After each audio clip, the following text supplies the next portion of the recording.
Hey, Jeff, look at these bad boys. Oh, man. Look at that. I So could probably Euro. see you in the reflection. Look at that. I could see you in the reflection right there. Are you ready? You want to tell the fans about your plans? Yeah, sure. So we got Euro glasses. As Jeff said, I'm ready for Europe. So the big news is next week, coming up fast here, I'm flying to Belgium to race a Para World Cup. So I'm doing a road race and a time trial along the coast of Belgium with some crazy crosswinds and exciting stuff there. I mean, there's still a lot of hoops and a lot of like regulations and things that come with all of this, and para is a challenging situation because you have to get like classified and they have to like look at you and look at doctor's notes and all these other things, and there's a lot of stuff that can still create a hurdle to race. But my flights are booked. I'm riding my bike. I got the glasses. We're gonna give it a go here and see and do a UCI para race and pin a number on for the first time since my crash in 2019. So we're rooting for you, dude. Super pumped. And when you told me about your plans, your trip, your race, and I saw the course, I thought crosswinds, and then I thought I have just the Alviso for you. So should we dive into the footage today? Yeah, let's do it. I'm excited. I got to get myself right back into crosswind mindset for sure. So let's dig in. I'll ease your transition. Let's get into the footage. All right, guys, welcome back to Alviso, and we have a rare treat today. Not just the frenemy Brian who's still wearing his glasses, by the way. We have a ripping crosswind, like we mentioned, and look at the blue arrows. So Alviso's usually windy, but we have a very weird crosswind today. It's in a different direction than usual, and we have a strong cross tailwind through the start finish, and that is going to light up this race. And before we get into that, let's talk about who's actually in this race. It's the normal hitters. I'm already doing work. I'm already doing 1,000 watts. Chasing, yes, Thirsty Bear. They are back. And man, they raced so well in the last Alviso video. And just like last week, there's 3 of them here. And also just like last week, the plan here for me, priority number 1 is to break up this powerful trio of Thirsty Bear riders, try to isolate their sprinter Jerome, and try to make them do as much work as possible. And let's talk about racing in the wind real fast before we kind of get into the meat of it here. Brian, tell us about racing in the wind. Yeah, so I think there's a couple things here, and especially on a circuit like this with, I mean, almost every stretch of this course has some function of a crosswind, like if you think about it, and that means that position and reaction times and energy spent in the wind is going to be critical, especially lap over lap over lap. And I think, especially in, kind of the more beginner races, everyone thinks about position, at the end of the race. They think about, where do I need to be going into a sprint? And I think it's really important to call out, especially on a day like this, that position on lap 1 matters just as much as position on your last lap. And that's just because your effort and your result is going to be the sum of all of that energy saved over time. Kilojoules or kilojoules. It doesn't matter if you're spending them on the last lap or the first lap. You got to think about it that way, It's a good point. Yeah, and you only have so many bullets in the gun here, and I think, you don't want to be wasting a silly bullet when no one else is on lap 3. You kind of had to use a bullet back there, kind of chasing Thirsty Bear, but, like, don't waste a bullet mid-pack just to close the wheel, right? And that's going to be a theme here early on in the race, is choosing those moments. So let's talk about that first one here. And that's Zach here attacking on the right. You guys remember Zach? Zach's definitely one of the strong guys out here at Alviso. So Zach absolutely launches here in the crosswind start finish straight. That is going to be a very pivotal section of this course. I'm not going to chase. I'm not worried about it because of the Thirsty Bear guys missing it. Instead, I'm going to position myself on the right side here. This is the sheltered side of the road. And I am only going to commit energy if I feel like there's a group that is getting off the front that contains the riders that are threatening to stay off the front until the finish of the race. And if it doesn't have Thirsty Bear, I'm not stressed. Yeah, and I think, the other point here is you're kind of fortunate here because this rider in front of you is he's leaving the big enough door where you can kind of slot in even to the right. Yeah. Like he's not fully guttered over. And by the way, for those that don't know, guttered is a term for crosswinds because you literally ride in the gutter of the road, and that is so that nobody could get next to you. So he needs a little bit more help when going all the way to that gutter. Yeah, he should have been all the way to the right, but one of the drawbacks of being sheltered like I was is I missed out on that attack. I was a bit boxed in. Thirsty Bear did end up jumping across, and I was like, dang, now I have to chase. Fortunately for me, SJBC here, the other big team in the blue in front of me, SJBC also missed it, and this rider here, Brian, also another Brian with an I, he's jumping across, and I'm going to sit in his draft. This is great news for me because I want to get across to that move, and if I can do it in somebody's draft, even better. So that's what I'm doing. And of course, I don't even have to look back in the rear cam. I already know that a Thirsty Bear is in my wheel, which they should be. This is just good racing. They should be following these moves. If you have a teammate off the front, don't do any work, right? Don't chase teammates. I've said that a bunch on this channel. What do you think, Brian, about chasing teammates? Yeah, I think, he had to be there, but he doesn't have to do anything. And that's the beauty of it, right? That's the beauty of having a teammate. And I have to finish this job that SJBC got about halfway through finishing. I have to stitch this up. Like, this is a big commitment and energy. 166 beats per minute. With just we're only a couple of maybe 2-3 laps into this race. This is a big effort here. I'm doing 650 something watts into this headwind, and all the while you have behind me Thirsty Bear. You see them, 2 Thirsty Bear guys in my wheel, positioned just where they should be. But I cannot let this group of 3 off the front just continue rolling. Otherwise, I'll pay for it later. If I let that gap go out to 30 seconds, it's going to be up to me to chase that back. And I can't have that. So I have to just continue working here. 169, 170 beats per minute. This is a big effort for me. And I was worried in this moment, Brian, that the 2 Thirsty Bear guys on my wheel, I knew they were there. I was worried they were going to do a big counterattack. And really, they should have, right? Like, this is a great moment for a counterattack. It's all strung out. They just got a free ride. Like, why not just launch over the top? Yeah, I think, some of the big hitters, Zach being one of them, yourself being another, basically both of the two of the big hitters just used a pretty big bullet for the entire last, 2.5K here. And you don't even have to, I think, again, like I've said this before, to attack properly in this moment, you don't actually have to go, that much harder. You just have to stay on it. Right. Yeah. And this Thirsty Bear rider does does a little dig here, but you're already in the draft, right? And you're down and you're not guttered. I think if this Thirsty Bear rider in front of you, who was in the break and he was using bullets ahead of time as well, pulled you all the way to the gutter, it might be a little bit different story. But there's a Thirsty Bear rider who was in your draft the entire last lap here, and he kind of just stays there. If he launched from behind me and then went all the way to the right in the gutter, and just continue that momentum, but all the way on the right, that would have been devastating. I wouldn't have been able to follow that. And then all of a sudden, Thirsty Bear has a rider off the front. And that's a big problem because, like I said before, I'm going to eventually have to chase that back. Somebody's going to have to chase that back. And instead, Brian, my buddy Brian here on the right, does it instead. And this is great news for me, not being on Thirsty Bear, because I'm like, oh, cool. Have fun chasing that, guys. I'm going to sit back here and just wait in your draft. Again, this is not a threat for me unless there's a Thirsty Bear rider in it. Yeah, and I think, I think the failure here from Thirsty Bear's point was they had the opportunity to be aggressively proactive, and they were in that initial break, but I think they just need to take one more proactive dig, and now they're going to have to be reactive. Like Brian, another Brian. How many Brians are at Alviso? Jesus, is on the front here, having to stitch that back together rather than everyone else sitting in line and that gap blowing out to 20, 30 seconds, right? Yep. All right, so Thirsty Bear eventually chases that one back. And remember, guys, the goal here for me is to break up that powerful Thirsty Bear trio of riders. And as long as they're chasing stuff down, this is great news for me. Speaking of which, here goes yet another one. Non-Thirsty Bear rider. So they're stuck in this cycle, which is such a drag if you're stuck in this situation where you're a team, you miss a breakaway, you chase it back, you get countered. You chase it back, you get countered. You chase it back, you get countered. And it's like this endless loop. And it's just not a way. You have to be proactive, not reactive. It's something I've talked about a lot on this channel. It's not a good position to be in if you want to win a bike race. So again, no Thirsty Bear rider, no problem for me. I'm waiting until here Brian in the Thirsty Bear kit comes around me. Yet another Brian.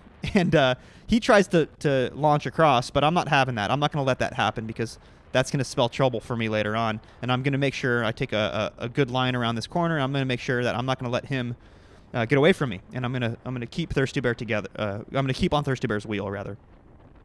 Yeah, and I think we're coming in here. You basically needed to make sure that gap didn't get blown out, especially going into that crosswind stretch coming up here, because I think we're gonna find out pretty shortly here, and we'll talk about it in more detail. But any gap in a crosswind stretch, in a crosswind, especially crosswind tailwind stretch, is like a mile wide, right? It's like a chasm that you can't close, even if it's a bike length.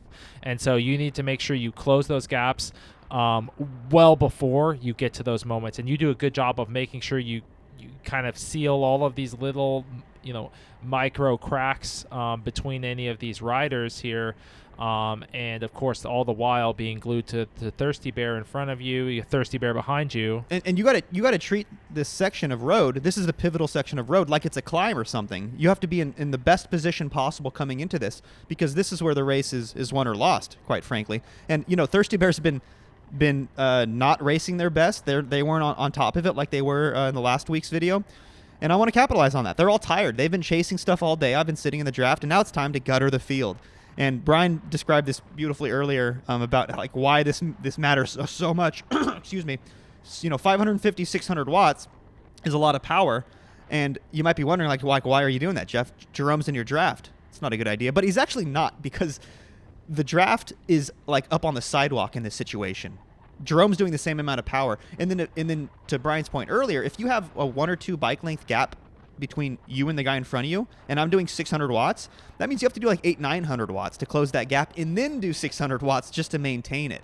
So the idea here is, remember, goal number 1, break up the Thirsty Bear, the powerful Thirsty Bear trio, isolate their sprinter, and then kind of hit the reset button on the race. And if you look in the rear cam, mission success.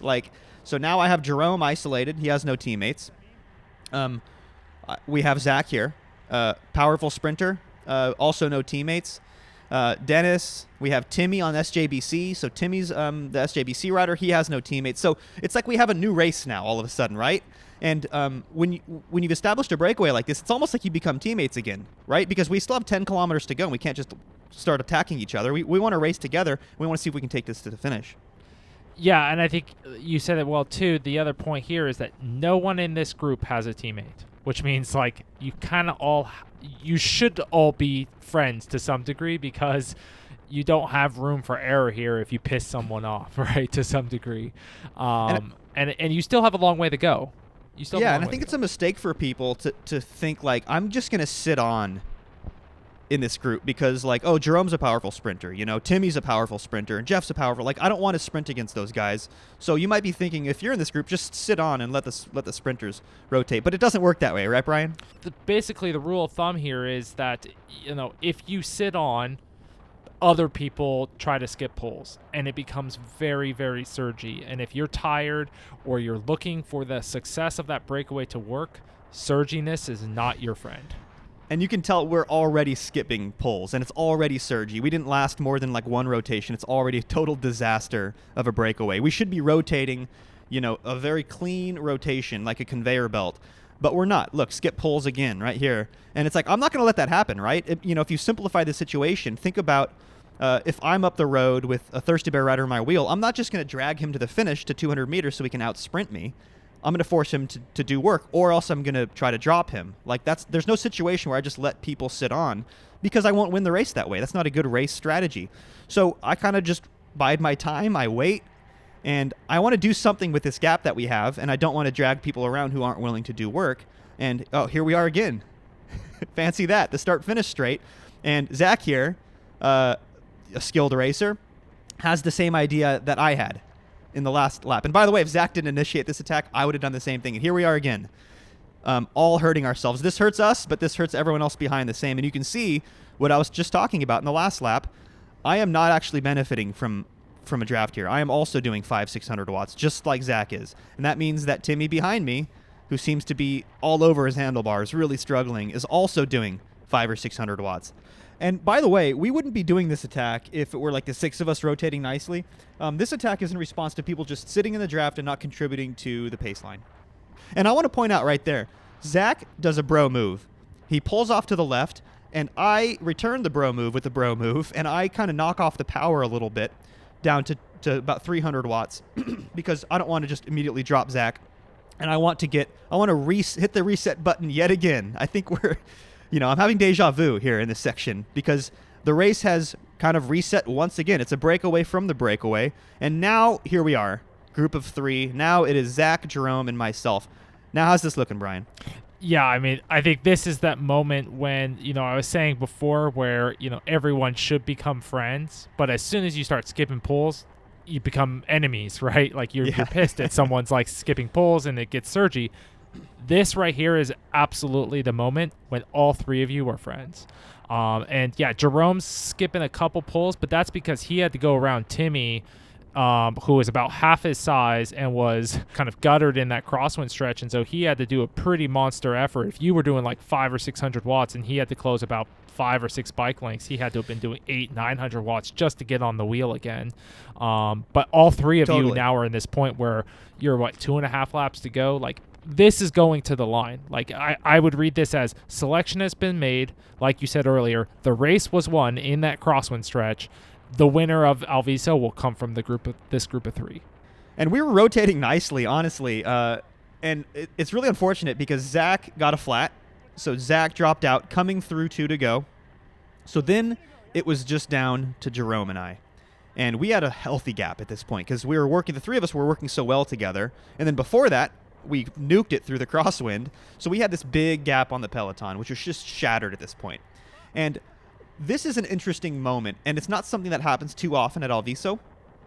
And it's the result of this crazy crosswind that we had. But a 2-up situation like this. Now tell me, if you're Jerome, what do you do, Brian?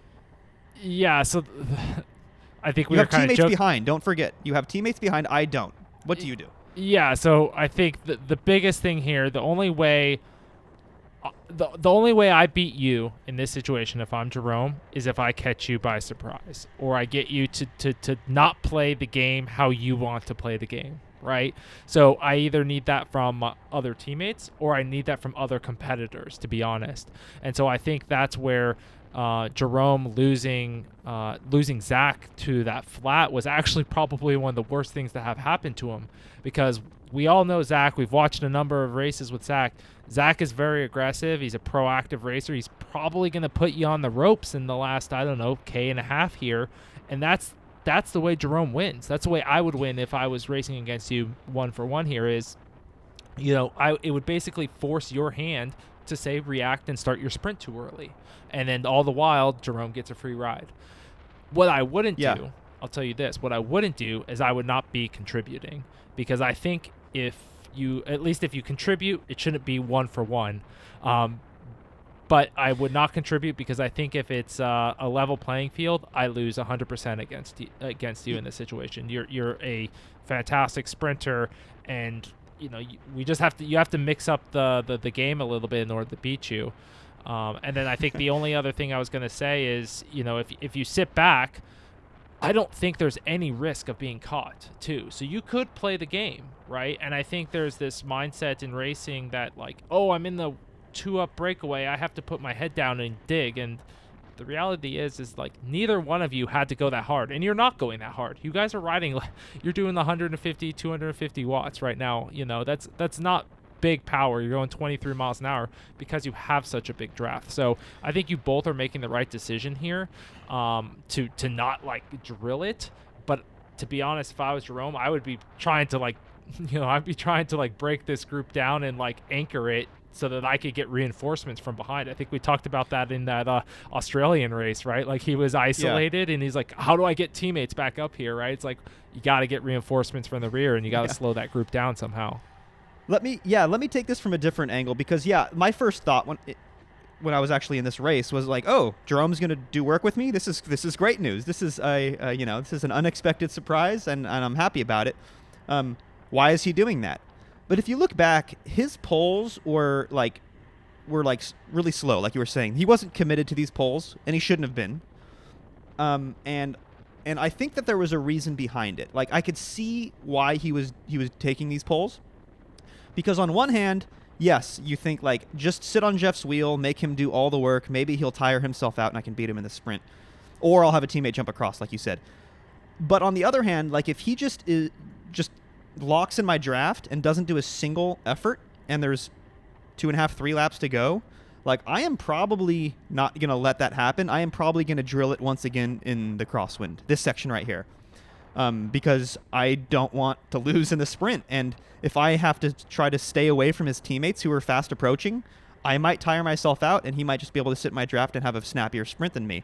So I think in the back of Jerome's mind, Jerome's like, I'm going to contribute so that Jeff doesn't attack me before the sprint, just enough so Jeff doesn't attack me in the sprint. Does that make sense? Yes, perfectly. And I think that you'll see this in pro racing all the time, where everyone's helping each other until there's a moment in the race when you are no longer friends, right? Yeah. And for Jerome, I would say that's probably inside a lap. Basically, he has to get through that crosswind stretch like the last time, which is what he just did, right? Once he gets through that crosswind stretch, he can sit on. Like he's no longer as vulnerable to that crosswind thrashing like he was in previous laps, right? And that's funny that you mentioned that, because like you said, at that 1 lap to go point, that is when I got the very last pull from Jerome. So he was thinking the same thing that you're thinking, which is like, okay, now the work is entirely on Jeff's shoulders to bring this to the line. And what's going on in my head right now? Okay, and I know that Jerome is done taking pulls. I flicked my elbow a couple of times, and he was like, not going to happen, bro. So I know I'm going to have to carry this all the way to the line. So what speed do I go? What speed do you guys go if you're in this situation? And I've described this before. I've had a couple of other races. The Watsonville crit comes to mind. The speed that you want to go can be simplified down to this. You want to go just fast enough so that you don't get caught by the chasing peloton, but no faster. Because if I go any faster, sure, I could win by 20 seconds. But that makes no difference than winning by a bike throw, right? So I don't want to spend any unnecessary energy. So I keep looking back. If you look at my shadow, my head is on a swivel. I am keep looking back. I'm making sure, A, that Jerome is going to surprise me with a 1.3K to go attack. And B, I'm making sure that he's not going to have teammate reinforcements who are going to launch over the top inside of 1K to go, or something really surprising like that. So I keep looking back, checking. And you're going to see my power slowly come down. I'm at 166 beats per minute, which is elevated but totally in control. We're going 21 miles an hour, 20 miles an hour, guys. We're going to go even slower. Look at my power now down at 230. My heart rate's going to come down because now I'm judging the gap. I'm going, okay, we're inside of 1 kilometer to go. I don't have to push big watts, right? I want to save all that energy and have the most powerful sprint as possible. And you notice I'm on the right-hand side of the road, too. That's not by accident. That's because I don't want to be surprised with an attack on my right, which would be a sheltered attack, which would have much more impact. I'm going to force Jerome, if he wants to do a late race attack, to go on my left. This is funny that Ryder on the left is like, is the race over? Because now we're going 18 miles an hour, and I'm pushing like 200 watts. We're going very slow now. And to me, this was a race to the gutter, and I won that race to the gutter at a whopping 20 miles an hour with 500 meters to go. And I am not going to let Jerome overtake me on the right. That would be very bad news at this point. That is the one thing I cannot let happen. And now I'm looking back for the last time. Okay, I know it's going to be either Jerome or me. I don't have to worry about that. We can do 100 watts from here on out. I know we're not going to get caught from behind. Now I just need to make sure that I am looking over my left shoulder like a crazy person right here. I see Jerome stand up. I stand up at the same time. He is getting no draft right here. It is just purely who's got more snap at the end of this, and I had more snap at the end of this, quite frankly, and I think a lot of it came down to that position in the start-finish straightaway with like 3 laps to go. When we made that final selection, Jerome had to spend all sorts of energy. We went into the red, and that allowed me to have a lot more snap in the sprint, so that's all she wrote. Yeah, I mean, it really kind of wraps everything up like we said at the onset, which is like your efforts are not just what you do on the last lap, right? They're intentional, right? There has to be an intention behind your attacks, guys, in the crosswinds especially. Yeah. So I think great job picking your moves wisely there, Jeff. That was great. Yeah, it was a fun one, man. It was a fun one. There were big watts today for sure. It was a good workout. And guys, wish Brian best of luck in the even harder crosswinds in Belgium. Thanks for being on, Brian. Yeah. Always a pleasure, man. Yeah, of course. Thanks. Looking forward to another.